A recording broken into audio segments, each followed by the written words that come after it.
I let my girlfriend's family make fun of me in Japanese through an entire dinner. And then hit them with one sentence that shut the room down. I'd been dating Hana for half a year when she finally invited me to her parents' Sunday dinner. I was nervous as hell. This woman meant the world to me, and getting along with her family was clearly important to her. Just so you know, she warned while pulling into the driveway, my family can be a little intense. And they mainly speak Japanese at home, so don't freak out if they seem distant. I told her not to worry. What she didn't know was that Japanese was the first language I ever learned. My mom's from Osaka, but I look exactly like my Irish father, pale skin, freckles, light eyes.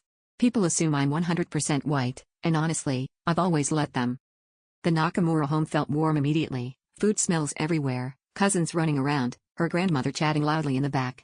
Hana's mom greeted me carefully in English, bowing slightly. I bowed back, introducing myself politely. And then I heard it. A whisper from her aunt to her uncle the moment I turned my head. This foreigner won't last. Game on.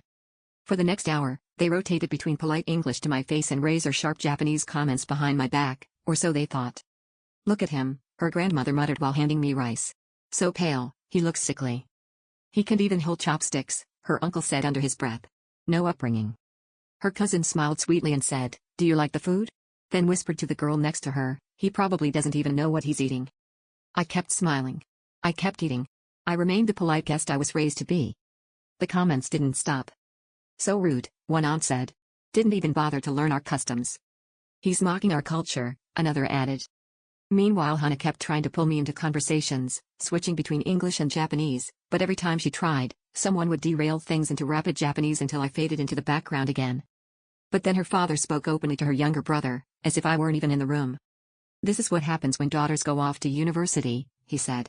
They bring home outsiders who will never understand us. Her brother added, I don't know how Hana thinks this can work. He can't even speak our language. Without that, what kind of relationship is it?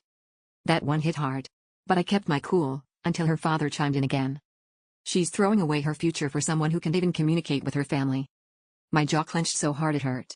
I could deal with insults about me, my appearance, my manners, whatever. But calling Hana stupid for choosing me? That crossed a line.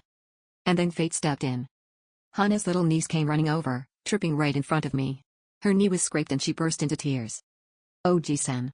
It hurts, she sobbed in Japanese. I fell. Something inside me snapped in the calmest way possible. I picked her up gently and said, in flawless Japanese, come on, let's get you cleaned up. The entire table froze. Chopsticks midair. Eyes wide. Total silence.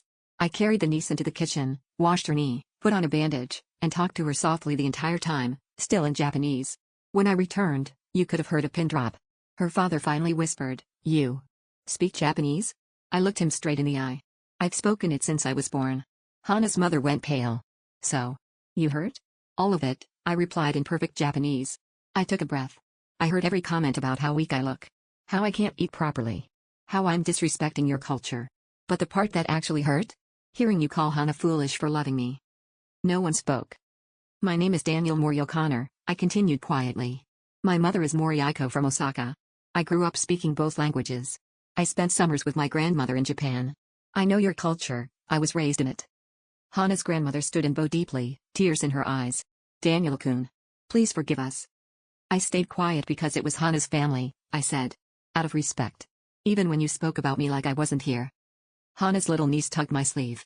Tell them about your grandma's garden, she said brightly. I shook my head gently. Maybe another time. I looked at Hana, who was staring at me like she was seeing a stranger she suddenly recognized. I kissed her forehead and said softly, I'm going home. You and your family need to talk. 2 days later, her father called. Daniel-kun, he said, voice thick with guilt. We owe you an apology. Please come back this weekend. My wife wants to make your grandmother's favorite tonkatsu. Only if we speak Japanese, I joked. I've got stories to tell you, like the time my grandma chased a sales guy down the street with a broom.